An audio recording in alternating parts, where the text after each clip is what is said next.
there's no sunny day in being a closet creator unless you do it out of eternal joy.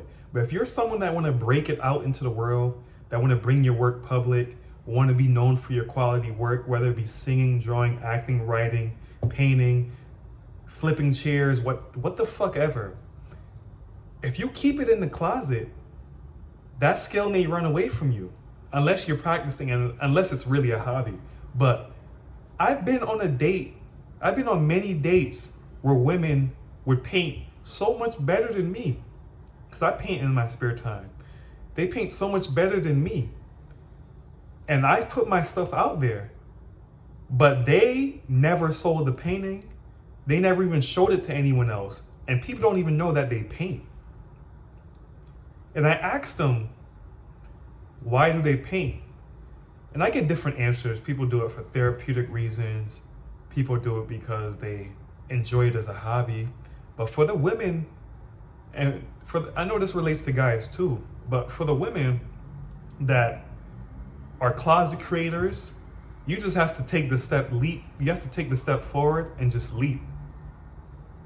You just have to keep going and forget about it. Once you put it out to the public, hold on, let me close this window 1 second.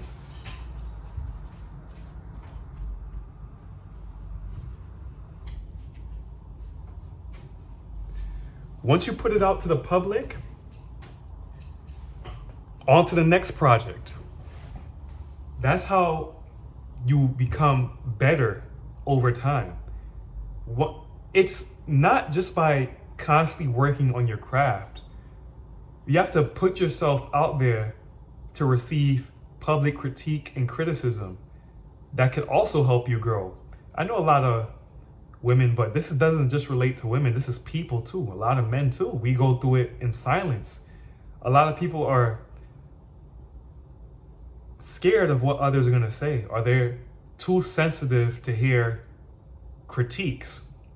But this in general is what's going to help you grow as an artist.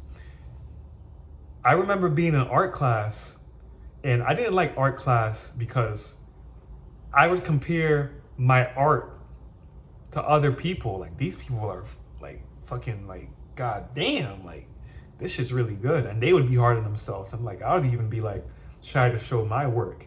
And art class would be the longest hour and 10 minutes in my school day, just because like of the critique. But throughout the middle of the school year, it didn't feel so bad. I actually grew to like it. And this is what I want people to understand. You may be sensitive to receive critique, but you may be thinking that same critiques and criticizers months down the road, years down the road. You hear a lot of successful people thanking their haters, thanking people who hate them. This is not just to be funny. You can actually transmute energy and make it into your fuel. And whatever you use as fuel guides you into the right direction.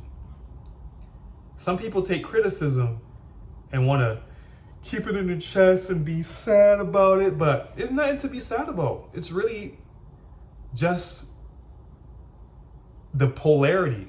Some person's gonna like it, some people are not. Some people are gonna love you, some people are gonna hate you.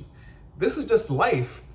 And what I found out in life, it's easier to become one with things. Not saying that everything is perfect the way it is, but there are some constants and some consistencies that you just have to deal with. I go by a proverb. A man who is a friend to everyone is an enemy to himself. Those words cannot be any truer. And when you keep your work in the closet with the intention to share it, there's nothing wrong with keeping your work in the closet if you like it that way, if you truly want that way. But I'm talking to the people that want to share it and wants to become known, whether it be a hit or book, whatever. You are blocking your own blessings. There's someone out there hoping you would write a book. There's someone out there hoping you would start making music. But what's your excuse? The excuse doesn't come from external factors. It comes from within you. It comes from out of your mouth. And we have to approach this world with balls of steel. I always say my head be in the clouds, but my balls be below the earth. That's how I walk around. That's how I walk around with anything. And once I instill that program in my mind, anything is possible. This is how I started YouTube. People have been saying I should have started YouTube years ago. I've been hearing this for years, since like 2017, and I just started this year, heavily. But I didn't mature yet. Everyone has their own time. So if you're watching this and you feel discouraged, you watched it, you let it sunk in, but you can't do it by tomorrow, you gotta picture it as like you're peeling the orange layer by layer. You're breaking the glass frame by frame. It all doesn't shatter in just one thing, in one strike.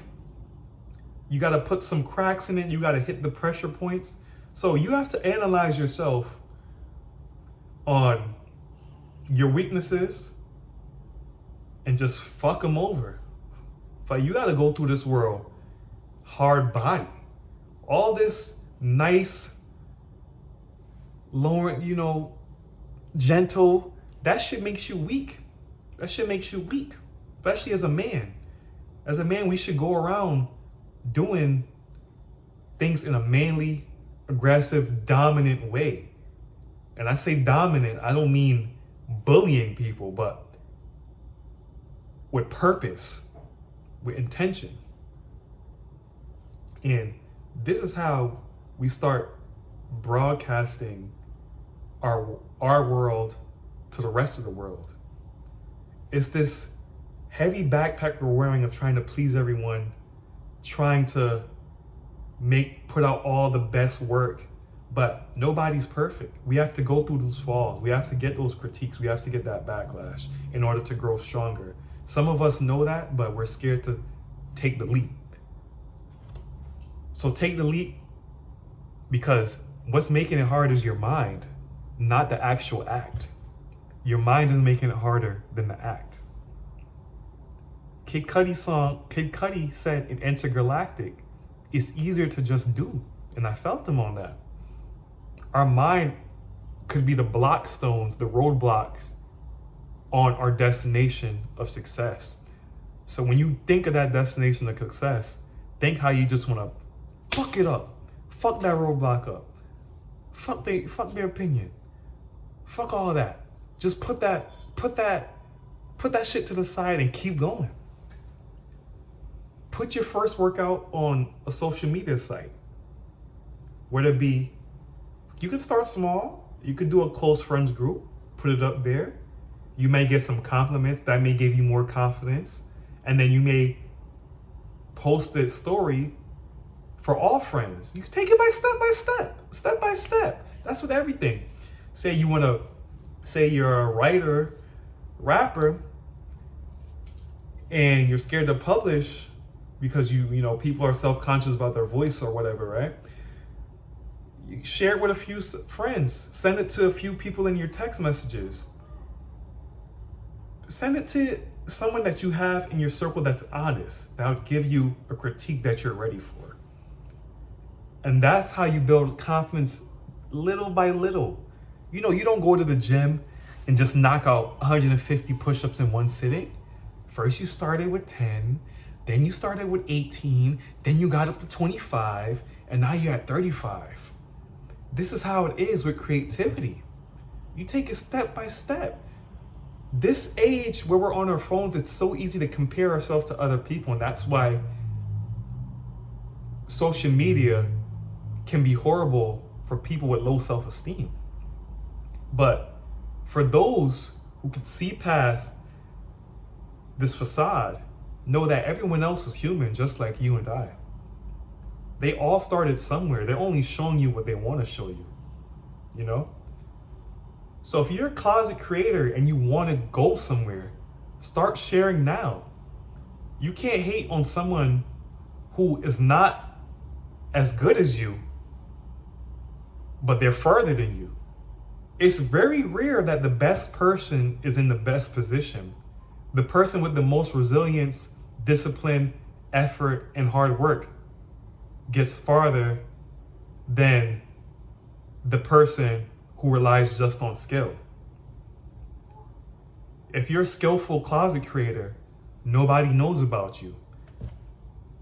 You can't be mad or you can't feel any type of envy when you walk down the street and you see some person's artwork that's not as good as yours, but they're making more money or they're more successful, however you define success.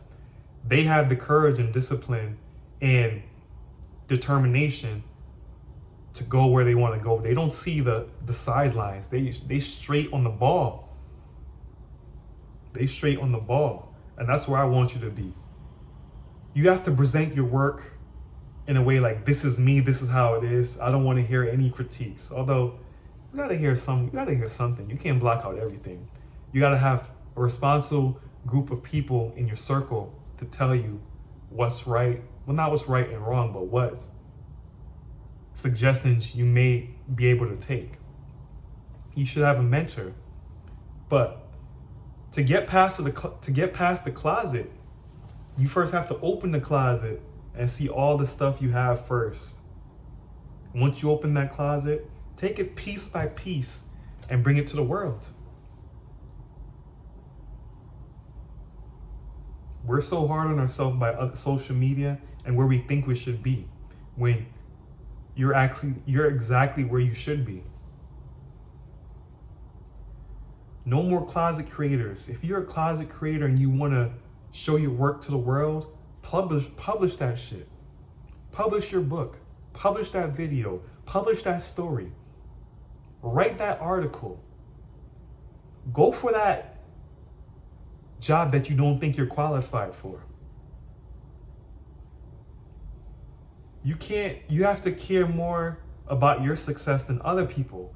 Everyone can't have their hands on your back all the time. Other people can't push you all the time. It becomes to a point where motivation is a tool for amateurs. You're supposed to use your love and the hate people give you as your fuel.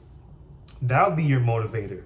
Oh, they said I'll never be the best art. They said I'll never have a top one song. They said I'll never get 1 million subscribers on YouTube. Let me show them.